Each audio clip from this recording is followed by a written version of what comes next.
Welcome back, everybody, and I want to introduce to you the Excel Speed Training Lab community. So what I'm doing here is I have the Excel Obstacle Course 8 available for download, and here I have level 2 I'm also going to put on this space. And I think we have enough followers here, I hope, to create a community.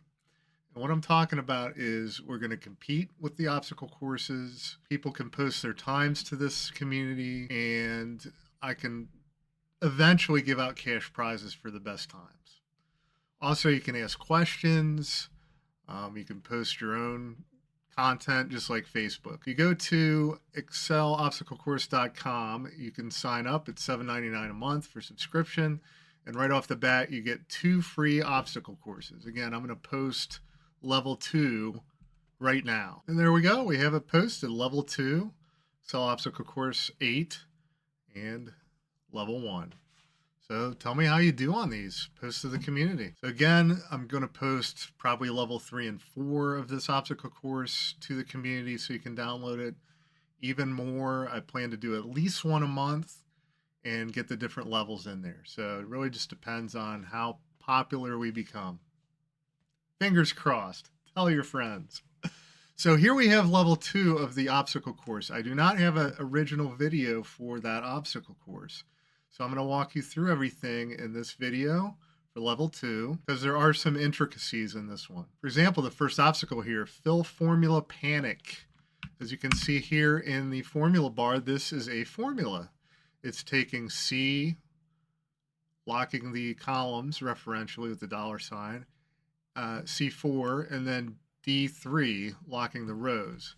So if I were to copy this down or over, it's going to keep those references.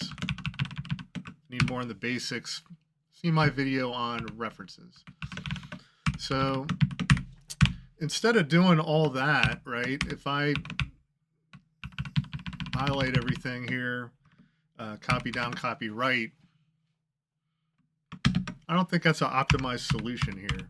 So what I'm going to do instead, I'm going to move this down. Pardon me for using the mouse.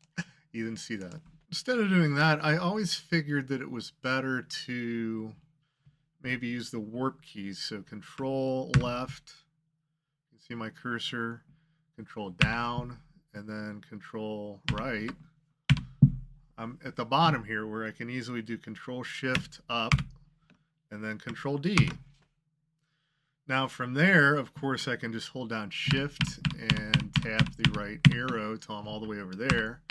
But I don't want to do that. If I have all this highlighted anyway, I can just copy it, control up, right, down a few, paste it, and then control shift left, control R to fill it. Lucky for us, I have the same size here that you can paste that as well, because we have 2 different sets here that we want to paste the formula for. I can't tell you how many times this has come up at work where I have a formula I want to paste into a big grid, right? And instead of doing the old-fashioned way of taking your mouse and then dragging like this, I think it's cooler and more fun and more whatever stylish to just go down, ding, ding, ding, jump over here, paste, and then do that. So we'll see how fast we can do that, right? Next, F2 surgery. F2 is instrumental when you get into formula writing with the keyboard. See, this has the wrong setup here. We have code times quantity equals total. We don't want that. In this one, we actually want price times quantity times discount. And that's going to give us, it says total discount, guys. So how to change that is if I hit F2, I jump into the formula bar. It's essentially the same thing as clicking up here.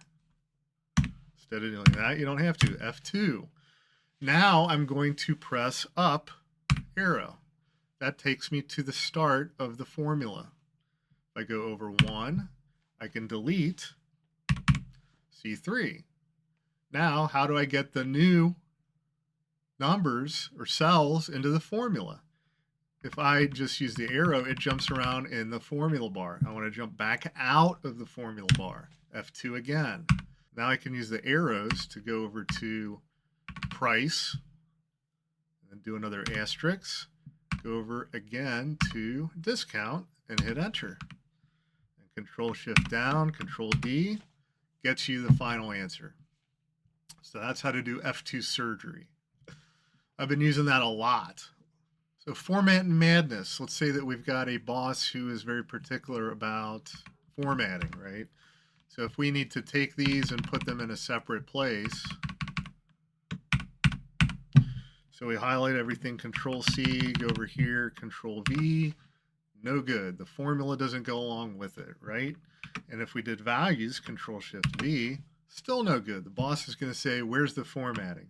So how do we do just formatting? If you Control C, go over here with arrows, do your right click button. So it's usually here, just like right clicking the mouse. I have mine programmed up here. So the right click button, S for special, and then E. E does this one here, which is values and source formatting. There we go. A little bit faster, it looks like this. So there we have values and formatting. Can't tell you how many times a day I do that. Next, save the date. We want to format these columns B and D as dates. So if I do Control Shift down, I can do Control Shift 3 pound sign, and you get this, not my favorite date format, but at least it's a date format. So if you're doing something where you have this nonsense, right? You have numbers, and you just quickly want to put a date on them, that's how you do it. Checking for dupes. How many times you check for dupes, but you don't want to remove the dupes? So how do we just check for them? If we highlight a box, a list of some sort, and do Alt-H-L-H-D. Alt-H-L for conditional formatting, and then H for highlight, D for duplicates. And then we can hit enter. We can quickly see what we have for dupes.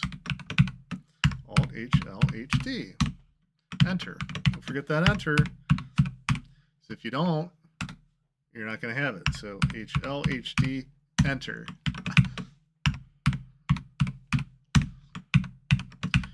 And I suppose I could do a group one like that, right? So anyway, that's the new obstacle course, level 2. You can download it if you join my community. And I've given you all the shortcuts and walkthrough in this video. So I'll see you there. In the meantime, I'm going to do a live where I speedrun this obstacle course. Thanks, guys.